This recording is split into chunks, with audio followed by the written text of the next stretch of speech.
The RNC is afraid that a third party run by Donald Trump could well hand the White House to the Democrats, but now they think they've come up with a solution, and it's called a loyalty pledge, where all of the candidates running right now for the Republican nomination would pledge that if they do not get it, they will not run as a third-party candidate, and they will support the eventual Republican candidate. Several Republicans have already signed on, some of them literally signing on live TV. Here's Chris Christie.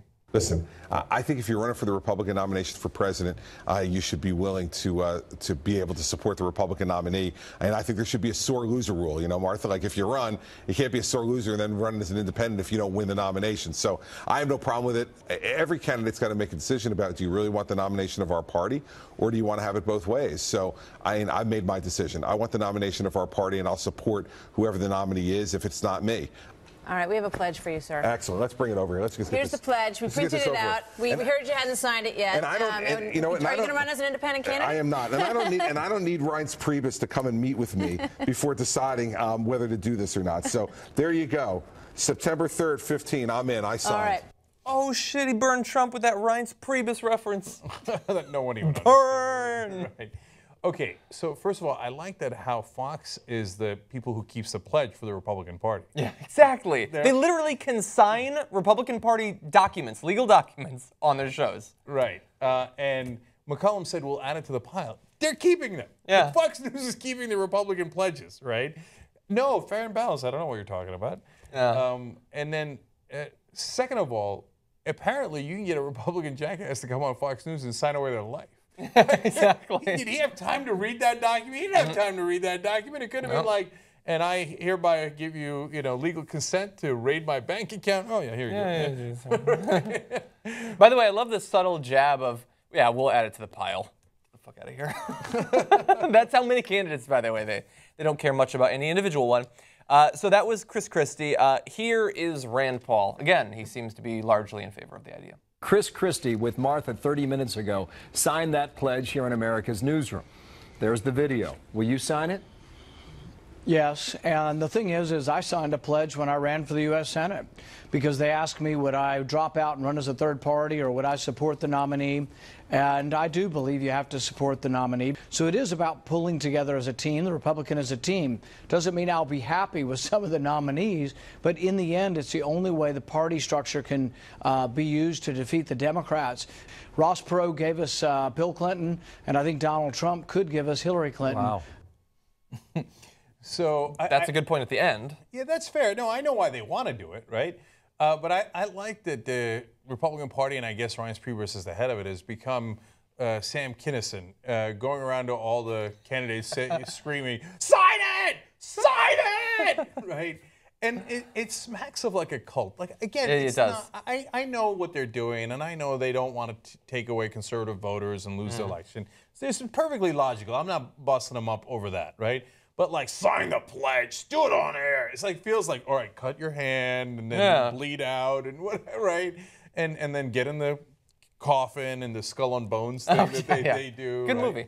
Right. Yeah, conservatives love pledges, man. Every stupid little tax policy think tank or something has them signing pledges not to raise taxes, not to approve abortion, not to use critical thought. Like, they have to sign away every right that they have, it seems like. It's super ironic because they claim to be the party of like freedom, liberty. Yeah. Now let me give away my liberty right here by signing this pledge. But because the real reason is they're authoritarian. Yeah. The whole party is based on bow your head. Bow down. Right? And so they're all bowing their heads. Yeah. And so, obviously, the RNC doesn't care about a third party run by Chris Christie or Rand Paul largely. It'd be bad for them technically, but they don't care. This is about Trump. And so they're trying to put pressure on them. So the Trump campaign manager, Corey Lewandowski, the one who hasn't yet left, he'll probably leave sometime this week, said, I don't think you can expect anything from Mr. Trump when it comes to this pledge. So he might well sign it. But here is one potential problem. It's not legally binding. It's just a paragraph that says you won't run. Well, I got news for you. If he runs for the Republican nomination, signing this thing, and then doesn't get it, and then runs as a third-party candidate, what are they going to do to him? They've already rejected him for the nomination. Yeah, and you see, I think I thought Trump was going to sign it, but like his own person says, you never know what Trump's going to do because he said he's going to sign it and all that, right? Made a big to-do about it. But I realized at first I was surprised because he made a big stink about not signing it at the first Republican debate. He did better after the debate. I thought he'd stick to his position and do more of this, right? But if he does sign it, I realize why.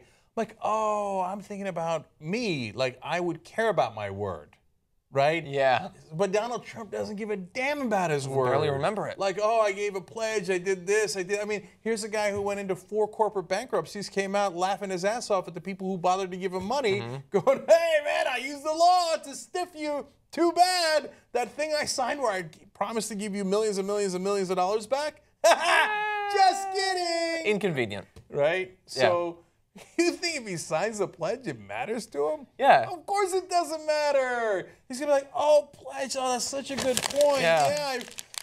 Oh, this one, right? Republicans, right? I hope you made copies. And I can totally imagine, if you saw the clip last week, I can imagine him saying, you want me to sign this? Yeah, I'll sign this if it makes you feel better. Like, he doesn't matter if he said he would sign it, now he might not. It doesn't matter if he signs it, he'll still run. And by the way, one other thing that I love about this, and it makes Christie and Rand Paul look like fools to sign it, is one of the lines says, let's see, I affirm that if I do not win, blah, blah, blah, I will endorse the 2016 Republican presidential nominee, regardless of who it is. Regardless of who it is? What if it was Hillary Clinton? What if it was a known ISIS sympathizer? What if it was Satan? What if it was a boy band member? It doesn't matter who it is. You don't care. You're using no critical thought. Anybody. Imagine anybody you want. Well, John. Adolf Hitler wins the nomination. Well, they probably would support an authoritarian like that. But anyway, they're not going to use any critical thought whatsoever. That's ridiculous. It sounds like you saying that they're going in one direction. Wow. There has never in the first hour been a One Direction reference. I thought that was pretty good. I didn't even give myself a wang, wang, wang on that one. I know that they want to show that they're perfectly in sync with the RNC, but anyway. Anyway. They don't want anybody being like a Backstreet Boy and going around the Republican Party. Yeah. I mean, the campaign's heating up. It hasn't yet hit at 98 degrees, but it's getting near there.